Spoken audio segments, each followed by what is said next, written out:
So good morning, good afternoon, good evening students. आज जो हम लोग डिस्कस करेंगे वो सेल चैप्टर के इंटरनल स्ट्रक्चर्स के बारे में डिस्कस करेंगे। मीन्स जो इससे पहले जो हम लोग वीडियो बनाए थे, इससे पहले हम लोग डिस्कस किए थे सेल के बारे में, उसके आउटर स्ट्रक्चर के बारे में, यानी कि सिलेक्टिव परमिएबल मेम्ब्रेन के बारे में, जिसको प्लाज्मा मेम्ब्रेन्स भी कहते हैं, और साइटोप्लाज्म के बारे में जो जेली लाइक स्ट्रक्चर होते हैं, इन सब के बारे में डिस्कस किए थे। इसके बाद जो है हम लोग सब सेलुलर ऑर्गेनल्स के सब सेलुलर पार्ट जो होते हैं, यानी कि सब सेलुलर पार्ट्स जो होते हैं सेल के अंदर में, जो साइटोप्लाज्म के इर्द गिर्द घूमते हैं, साइटोप्लाज्म में होते हैं, उन सारी चीजों यानी कि सेल ऑर्गेनल्स पे डिस्कस करेंगे।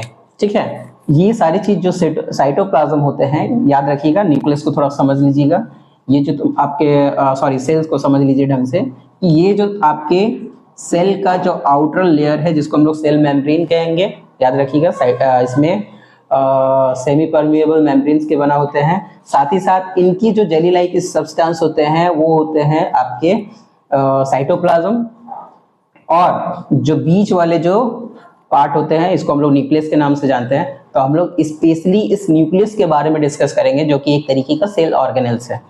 ठीक है, तो सबसे पहला जो पॉइंट यहाँ पे लिखा होगा कि सेल जो है एक डबल लेयर्ड मेम्ब्रेन से बने होते हैं।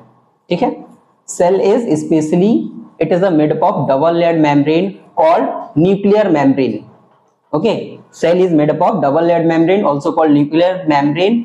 याद रखिएगा, इसमें स्मॉल पोर्स होते हैं। ठीक है, छोटे छोटे पोर्स होते हैं जिसके थ्रू कई सारे जो सब्सटेंस होते हैं वो न्यूक्लियस के बाहर यानी कि साइटोप्लाज्म में पहुंचने के लिए उनका यूज होता है। ठीक है, और इनके बाद यही न्यूक्लियर मेम्ब्रेन से होते हुए ट्रांसफर ऑफ मटेरियल, मटेरियल का ट्रांसफर होता है और वो न्यूक्लियस से साइटोप्लाज्म तक पहुंचते हैं। ठीक है, next topic is it is a dense round body, synthesize of ribosomal subunit take place. Okay, और टेक एन यूनिट, यानी कि बोलने का मतलब है इस न्यूक्लियस के अंदर जो होते हैं वो राइबोसोमल का फॉर्मेशन होता है। ठीक है, जो कि राइबोसोम का सब यूनिट है। ठीक है, इस न्यूक्लियस के अंदर जो आपका राइबोसोमल का सब यूनिट का फॉर्मेशन होते हैं, जिसमें यही सब यूनिट जो है यानी कि न्यूक्लियर स्पोर जो होते हैं, न्यूक्लियर पोर से बाहर आते हैं और साइटोप्लाज्म में जाकर एक तरीके का ऑर्गेनाइज वे में कनेक्ट होकर राइबोसोम का फॉर्मेशन करते हैं। ठीक है, यानी कि न्यूक्लियस के अंदर ही राइबोसोमल सब यूनिट का फॉर्मेशन होते हैं और ये न्यूक्लियर मेम्ब्रेन से होते हुए बाहर आते हैं और साइटोप्लाज्म में राइबोसोम का फॉर्मेशन करवाते हैं। ठीक है, so one large and small ribosomal सब यूनिट फॉर राइबोसोम। ठीक है, एक स्मॉल यूनिट और एक लार्ज राइबोसोमल सब यूनिट को ऑर्गेनाइज्ड वे में कनेक्ट होकर राइबोसोम का फॉर्मेशन करवाते हैं। ठीक है, ये आपका साइटोप्लाज्म है और इस न्यूक्लियस के अंदर आपका राइबोसोम होते हैं, राइबोसोमल सब यूनिट का फॉर्मेशन होता है। इसके बाद आता है कि न्यूक्लियस कंटेन क्रोमोसोम। याद रखिएगा, इस न्यूक्लियस के अंदर क्रोमोसोम भी मौजूद होते हैं। और याद, अगर आप लोग क्लास 8 का अगर याद रिप्रोडक्शन चैप्टर का थोड़ा बहुत भी अगर याद है तो उसमें आपको याद होगा कि 23 पेयर ऑफ क्रोमोसोम होते हैं। ठीक है, जिसमें 1 पेयर जो है वो सेक्स क्रोमोसोम था और इसी क्रोमोसोम के अंदर डीएनए मौजूद होता है। तो यही चीज बता रहे हैं कि न्यूक्लियस कंटेन क्रोमोसोम जो कि रॉड शेप स्ट्रक्चर में मौजूद होते हैं, और ये तभी दिखता है जब जो सेल जो है वो मैच्योर होते हैं, फुल्ली डिवाइड करने के कंडीशन में रहते हैं। यानी कि सेल जब डिवाइड होने के कंडीशन में आते हैं तभी इसमें क्रोमोसोम जो है देखने को मिलता है और इसी क्रोमोसोम में डीएनए का फॉर्मेशन करवाते हैं। ठीक है, so these chromosome contain information of inheritance in the form of DNA. इसी क्रोमोसोम में जो व्यक्ति है उनकी इनहेरिटेंस यानी कि जितने भी क्वालिटी है वो डीएनए के फॉर्म में दिखाते हैं। ठीक है, यानी कि जिस तरह हम लोग मैनुअल बुक पढ़ते हैं किसी तरीके का गैजेट का, जैसे मोबाइल खरीदे, मोबाइल के साथ एक मैनुअल लैब मिलता है, उनके बारे में डिटेल्स रहता है, उसी तरह डीएनए जो है वो क्रोमोसोम में मौजूद होता है जिसमें उस ऑर्गेनिज्म के बारे में डिटेल्स होते हैं। ठीक है, तो कुछ लैब मैनुअल बुक की तरह डीएनए होते हैं। ठीक है, so this chromosome contain information of inheritance in the form of DNA. ठीक है, the functional segment of DNA is gene, यानी कि डीएनए जो है उनका जो फंक्शन करने वाला भाग है उसको हम लोग जीन कहेंगे। ठीक है, तो डीएनए का जो फंक्शन वाला पार्ट है, फंक्शन करने वाला भाग है, उनको हम लोग जीन कहेंगे। ठीक है, याद रखिएगा।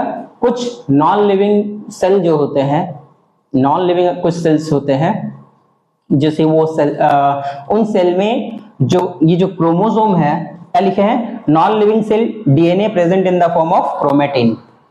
जिस तरह क्रोमोसोम में डीएनए मौजूद होता है, उसी तरह नॉन लिविंग में डीएनए जो है वो क्रोमेटिन के फॉर्म में होते हैं। अगर यहाँ पे देखेंगे तो ये जो hair line thread like structure होते हैं, इसी को क्रोमेटिन कहेंगे। न्यूक्लियस के अंदर जो थ्रेड लाइक स्ट्रक्चर होते हैं उसी को हम लोग क्रोमेटिन कहेंगे। ठीक है, याद रखिएगा। इस न्यूक्लियस के बीचों बीच एक और डेंसली सर्कुलर पार्ट होते हैं जिसको न्यूक्लियोलस कहते हैं। ठीक है, न्यूक्लियोलस। इनको देखिए, ये जो पार्ट है इनको न्यूक्लियोलस कहेंगे। इससे पहले इसको इरेज करके हम इसके बारे में फिर से अभी सर्कल बनाकर अच्छे से एक्सप्लेन कर देंगे, स्पेशली न्यूक्लियस को। ठीक है, इसके बाद क्या है कि it is a entangled mass of thread like structure present inside the nucleus, यानी कि न्यूक्लियस के अंदर इंटेंगल्ड एक तरह का थ्रेड लाइक स्ट्रक्चर जो होते हैं जिसको हम लोग क्रोमेटिन कहते हैं। याद रखिएगा कि इट इज अ इंटेंगल्ड मास, यानी कि मास का एक थ्रेड लाइक स्ट्रक्चर होते हैं जो कि न्यूक्लियस के अंदर मौजूद होते हैं। ठीक है, इसी को क्रोमेटिन नाम से जानते हैं। ठीक है, वही जब whenever cell is about to divide, chromatin get organized into chromosome। जब भी कोई सेल जो है वो डिवाइड करने के कंडीशन में रहते हैं तो उसमें क्रोमेटिन जो है वो अपने आप को क्रोमोसोम में कन्वर्ट करते हैं। ओके, सो आइए इससे पहले इसको इरेज करके इस न्यूक्लियस के बारे में थोड़ा जानकारी देख लेते हैं। ये जो मैं यहाँ पे स्पेशली डिस्कस कर रहे हैं वो न्यूक्लियस के बारे में होते हैं। याद रखिएगा, ये हम न्यूक्लियस के बारे में बात कर रहे हैं, ये सेल के बारे में डिस्कस नहीं कर रहे हैं। ये स्पेशली हम लोग न्यूक्लियस को बना रहे हैं। ठीक है, यानी कि इस पार्ट को थोड़ा बिगर साइज में। तो न्यूक्लियस जो होते हैं ये डबल लेयर्ड से बनते हैं, इसीलिए इसको हम लोग न्यूक्लियर मेम्ब्रेन कहेंगे। ठीक है, न्यूक्लियस के अंदर एक और कंसंट्रेटेड पार्ट होते हैं। याद रखिएगा, ये अगर सेल है तो सेल के अंदर ये न्यूक्लियस है, और न्यूक्लियस के अंदर ये सेल में भी अलग से मेम्ब्रेन होते हैं। ठीक है, जिसको सेल मेम्ब्रेन कहेंगे। और सेल मेम्ब्रेन के ऊपर में एक और हार्ड लेयर होता है, उसको हम लोग सेल वॉल कहेंगे। ठीक है, इसको माइंड में सेट कर लेना। फिर सीरीज करके यहाँ पे दिखा रहे हैं, ये रहा सेल, ये रहा न्यूक्लियस। न्यूक्लियस में एक और लेयर और सेल में भी एक और लेयर। सेल के जो ऊपर का लेयर है, सिर्फ नॉन लिविंग थिंग में सेल वॉल होते हैं, सेल वॉल होता है, ये रिजिड होता है। सिर्फ नॉन लिविंग में होता है सेल वॉल, और ऐसे में सेल मेम्ब्रेन। सेल मेम्ब्रेन के अंदर ये जो पार्ट है, जो जेली लाइक सब्सटेंस होते हैं, इसको कहते हैं साइटोप्लाज्म। ठीक है, अब इसके अंदर में ये जो कंसंट्रेटेड पार्ट है इसको कहेंगे हम लोग न्यूक्लियस। ठीक है, पूरा को हम लोग न्यूक्लियस कहेंगे। और न्यूक्लियस के अंदर जाने से पहले न्यूक्लियर एक और लेयर से बनता है जिसको हम लोग कहेंगे न्यूक्लियर मेम्ब्रेन। Nuclear membrane.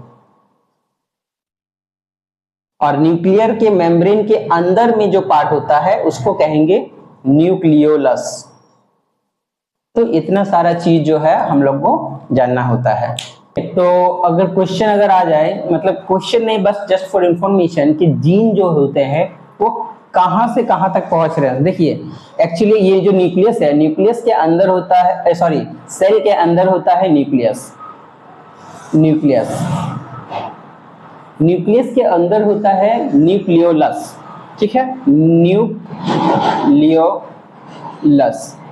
अब इस न्यूक्लियोलस जो होते हैं यहाँ पे राइबोसोमल सब यूनिट का फॉर्मेशन होता है। तो यहाँ पे राइबोसोमल जो होता है वो उसका फॉर्मेशन होता है, ठीक है, राइबोसोमल का सब यूनिट का फॉर्मेशन यहाँ हो गया। अब राइबोसोमल जो है अंदर से निकलते हुए ये न्यूक्लियर मेम्ब्रेन से बाहर यानी कि साइटोप्लाज्म में जैसे ही पहुंचता है, स्मॉल सब यूनिट और लार्ज सब यूनिट जो है वो ऑर्गेनाइज होकर राइबोसोम में कन्वर्ट होता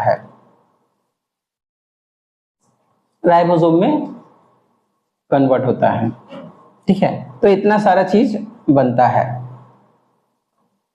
इसके बाद इसी न्यूक्लियस के अंदर क्रोमोसोम भी होता है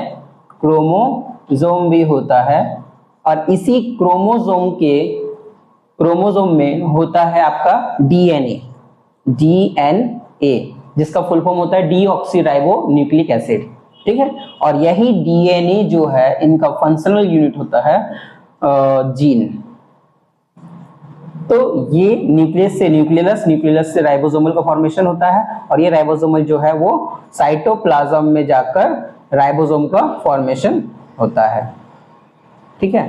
तो बच्चों आई होप ये जो टॉपिक है न्यूक्लियस के बारे में वो आपको थोड़ा समझने में हेल्प किया होगा, ठीक है।